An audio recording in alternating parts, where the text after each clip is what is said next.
Locked On Podcast Network presents Locked On Sports Today. It wasn't anything special for the Michigan Wolverines on Tuesday night, just a top 10 road win by double digits. Also, North Carolina got the belt from NC State in their second game without Caleb Wilson, and the Cowboys better find a way to hang on to George Pickens. I'm Peter Bukowski, starting your day with the can't-miss stories and biggest debates in sports. You're Locked On Sports Today. Searching all major sports. Found. Let's start with the biggest story. With their first chance to defend their number one overall ranking, Michigan put it on number 7 Purdue 91-80. Craig Sheeman from Locked On Big Ten joins me now. And Craig, last time we talked about this Michigan team, you mentioned, they don't always look like this great team. They don't always look like the kind of team you think about as the number one team in college basketball. I don't know. They kind of look like the number one team in college basketball last night. Yeah, they really did. And the 11-point victory wasn't even telling it. It felt worse than that for Purdue throughout the night. And I'll tell you where they look like the number one team. Purdue was down behind and had to press. And Michigan wasn't looking to just beat the press. They were looking to score off of it, and they were doing it. I mean, so they've got all the hard things nailed down now, and they just keep getting better and better. They hit 53% of their shots. I mean, at Mackey Arena, Matt Painter's known for having some pretty good defensive teams. Mm-hmm. Also, they were able to spread the ball. I think they had 24 assists, and that's usually Purdue's calling card. They averaged 20 assists a game. I think they had 12. Yep. So, and then held Michigan doubled them up in assists, like 24 to their 12. What's that? Michigan doubled them up in assists, had 24 to their 12. Yeah. Each and every game, Michigan is just getting better and better, and they're getting those rough edges I was talking about earlier. They're getting them smoothed out a little bit here. And with 4 games to go, I think, in the Big Ten, they got a huge game out of conference. Weird against Duke this weekend. That could be a Final Four matchup for sure. But, yeah, Michigan's getting it dialed in. They deserve the number one ranking, and they absolutely look like it at Mackey Arena. Well, this is also a case where one of your star players goes viral for this, literally saying we're gonna beat their ass, like we're gonna kick the crap out of them.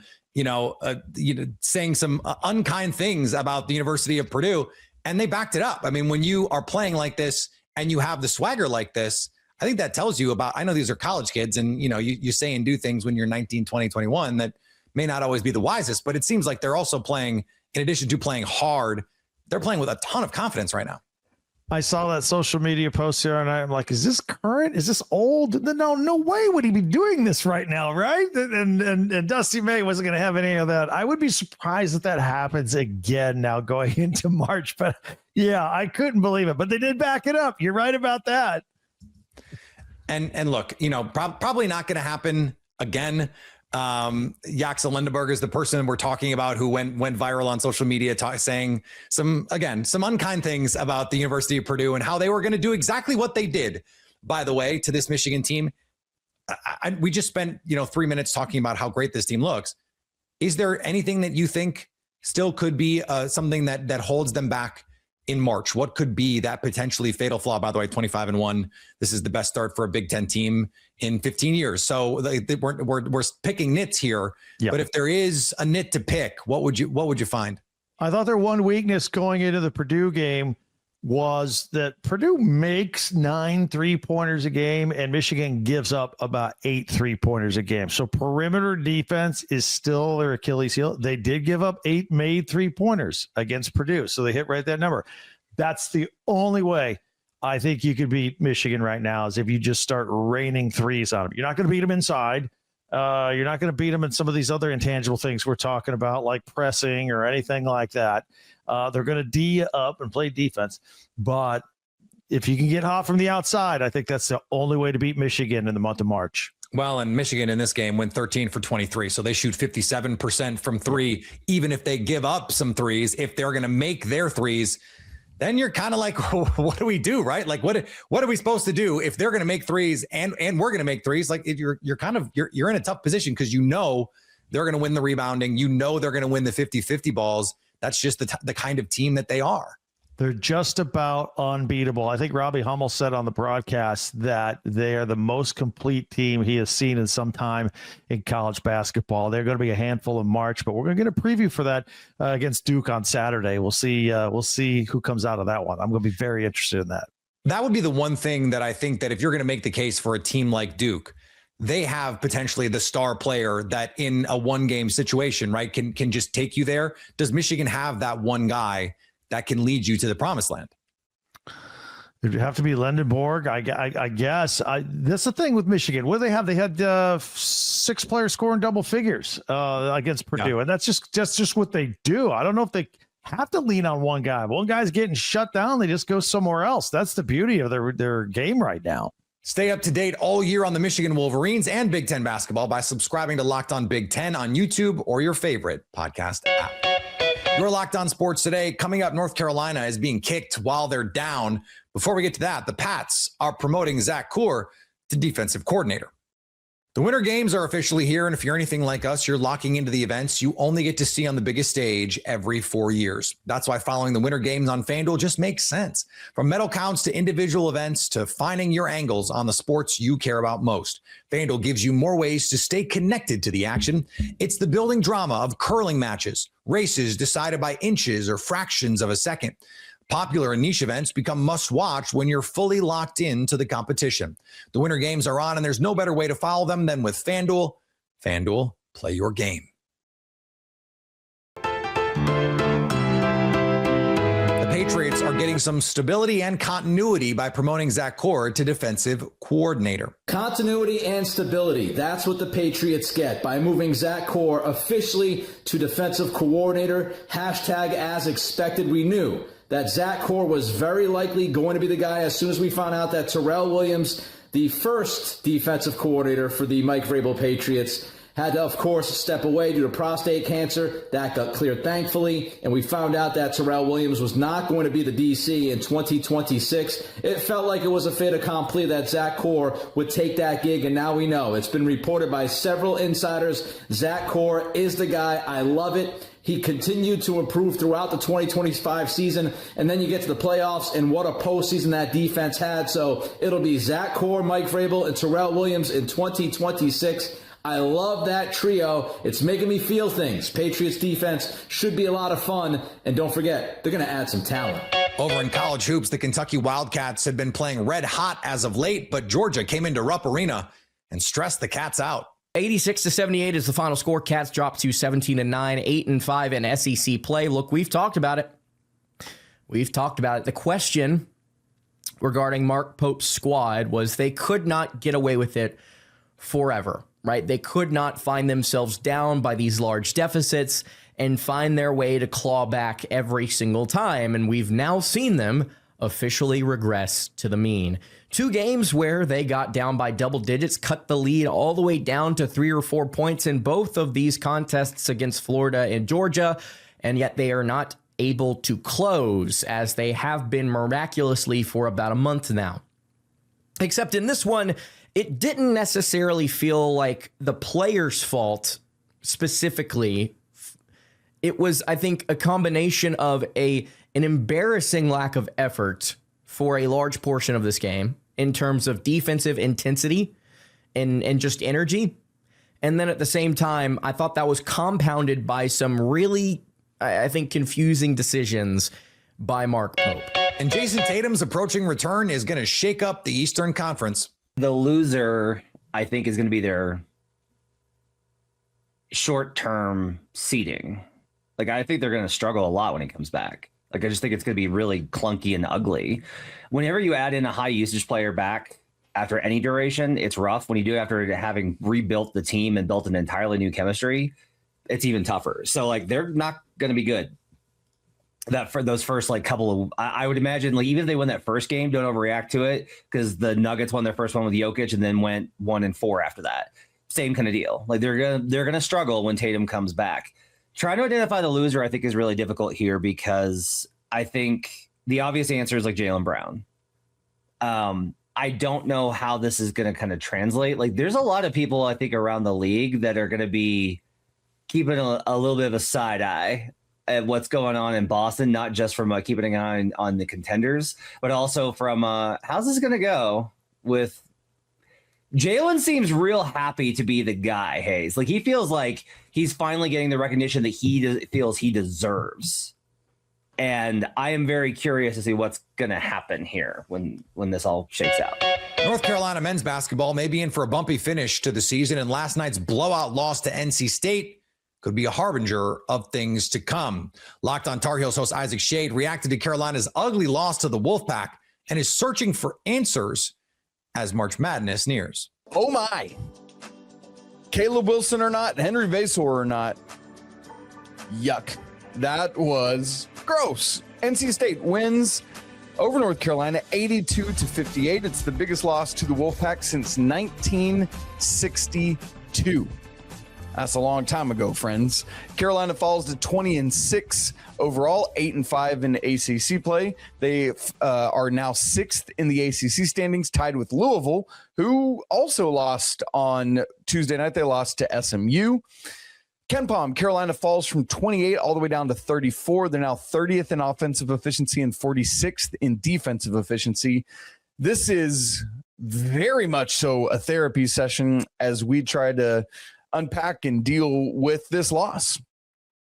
One silver lining from Tuesday, Dylan Mingo's a Tar Heel. Love that. Very excited about that. But that doesn't help this game at all. That helps next year and beyond. And so, man, very difficult. So here's how we're going to handle this. We'll look at the game. We'll talk about some of the things that happen. We'll look big picture, and then we'll carry on with that. Look, I know you are without Caleb Wilson in this game. I know you are without Henry Vasar in this game. But I hope that the Tar Heels are livid with this performance. I hope that the Tar Heels are embarrassed by this performance. I know on sports teams I've been on, when something like this happens, even if we're missing somebody, it's like, man, we had a chance to rise to the occasion and we couldn't do it. And I get it. When you're down your two leading scorers, and it's a historic, crazy thing. In fact, that'll probably be my shady stat of the game on the full Wednesday show. But my goodness, you guys, that was rough. That was very, very rough. Carolina got a lead early, like 1-0 and 6-4, and that was it. Ended up trailing 37-something of this game. And here's the thing. Like I said this yesterday on our preview, I'll say it again today. No excuses. Teams all over the country are banged up and missing players. Maybe not their two best players, maybe not their two leading scorers, but everybody's banged up at some level. And on this night, let's be honest. Let's just be very frankly honest. North Carolina didn't have the personnel to play with State, to stay with State. It just wasn't there. State was able to do anything they wanted offensively. Didn't help that Carolina couldn't hit the broadside of a barn, but it didn't matter because Carolina couldn't stop State on the other end of things. And that said, man, oh man, would I love to see them again in the ACC tournament, and I would love to see them with a fully healthy Caleb Wilson and Henry Vasar. Because obviously that again, I'm saying no excuses. I'm not going to say I'm not going to cheapen the victory. I'm not going to put an asterisk on it. Nothing. You can't do that. Like, that's sports. You play with who you got. While at the same time, we can all recognize that this game looks drastically different if those two guys are playing. And by that, I'm not even saying Carolina still might have lost this basketball game. Like, that's a very real possibility. State's a good basketball team, but not like this. You know what I mean? Like, it just, the game is wildly different with those guys in the lineup. And so I'd love to see how Carolina would match up, would be able to handle things with a healthy roster. Speaking of healthy roster, man, State, I felt like they're just taking shot after shot early. Darion Williams went up to try to block a Jaron Stevenson shot, and just his feet kind of got swept out from under him, and he lands on his head, just bleeding everywhere. You had who was it? Trey Holloman twisted his ankle on one of the first plays of the game. One of their bigs came down awkwardly on his ankle, which, by the way, I just remembered that play. Carolina had an advantage situation going back the other way. The young man was not in danger. It was not like an urgent situation. It's just not, just a twisted ankle. It wasn't some major medical thing that had to be attended to immediately or he would die. It's not a heart attack. It's not a stroke. It's not something like that. There's not a bone sticking out.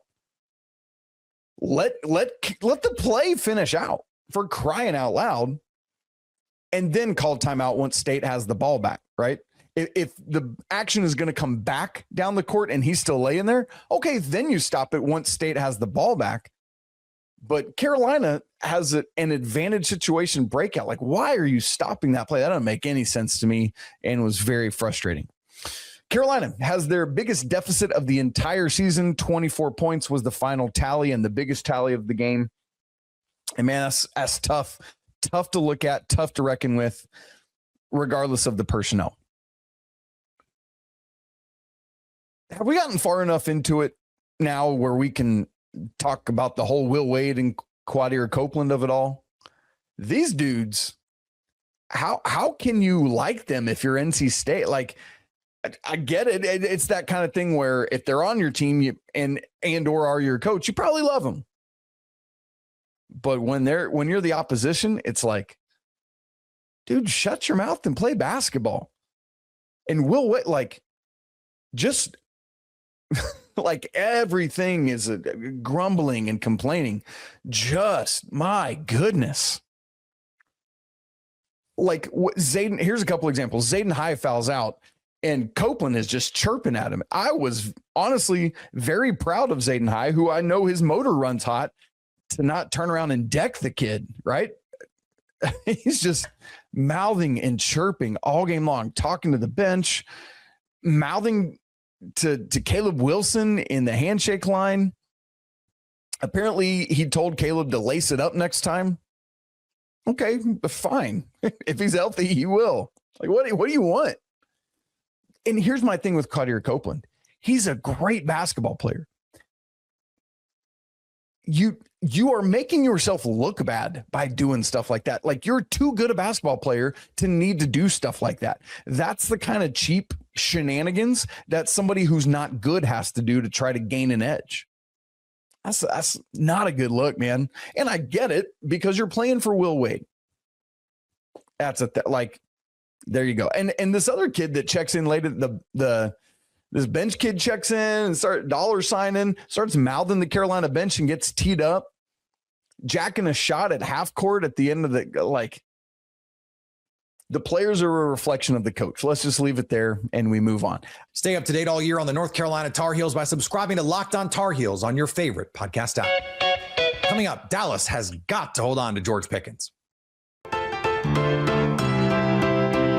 Whether it's the franchise tag or a long-term deal, the Dallas Cowboys must hold on to George Pickens, according to NFL host Tyler Rowland and Lauren Cox. My answer to that is George Pickens is more valuable. That's a bona fide absolute stud. We always knew that Pickens could be an elite wide receiver in the NFL. Like, he could be a top 5 wide receiver in the NFL if his mind was in the right place and he was on task and all that. And you got that in Dallas. Like, you actually accomplished that. I'm sorry, but I would rather have George Pickens than have a late first round pick and Jalen Phillips on a contract, which I don't think they're going to get a first round pick anyway. So it's kind of a moot point there no matter what. Yeah, it's always easy to think, oh, well, think about this great thing we could get with the salary cap space. Think about this great free agent you could get to come in. And that is so far from a sure thing. Even in a player that, like Jalen Phillips, you've seen him play at a high level, but we've seen so many times in NFL history, free agent who's really good comes to your team and isn't as good for whatever reason. And like Pickens, at least you know what you're getting and what you're not getting. And an outside player, like, yeah, you think it's going to be nice. So yeah, if you get for sure that top flight pass rusher and you for sure hit on that draft pick, sure, that might end up eventually being better than George Pickens, but like it's two gambles on the free agent and the draft pick working out that neither one could. And then you're left without George Pickens and without, I mean, it's much safer to just kind of say, hey, we've got this good thing. Let's not overthink it. If you're still questioning, well, is Pickens that good of a player or not? I could understand saying, okay, one gamble versus another, but Pickens is much more of a sure thing at this point. That just feels like you move forward with what you know will work well for you. And finally, Mark Cuban would like the NBA to stop pretending. After the league fined the Jazz $500,000 and the Pacers another $100K for sitting healthy players, Cuban fired back and basically said that the NBA needs to embrace tanking. According to him, tanking isn't some evil conspiracy, it's strategy, and fans aren't dumb. They know when a team isn't good enough to win it all, and they'd rather have hope for the future than watch a treadmill season. Fans care more about who they're at the game with than whether the ninth man sat on Tuesday in February, and plenty of families are more worried about ticket prices than draft positioning. Adam Silver says tanking has been, quote, worse than in recent memory and is considering harsher penalties. Maybe we should instead stop punishing transparency and start admitting what everyone already sees. And by the way, fans don't hate tanking. I hear from them all the time in the NFL, in the NBA. They understand it. They would rather lose and get a better draft position than win meaningless games and hurt their draft stock when they know they don't have the team that can win it all. Coming up, another phenomenal lineup of men's college hoops graces us. So at least until tomorrow, stay locked on sports today. Locked On Podcast Network presents Locked On Sports Today.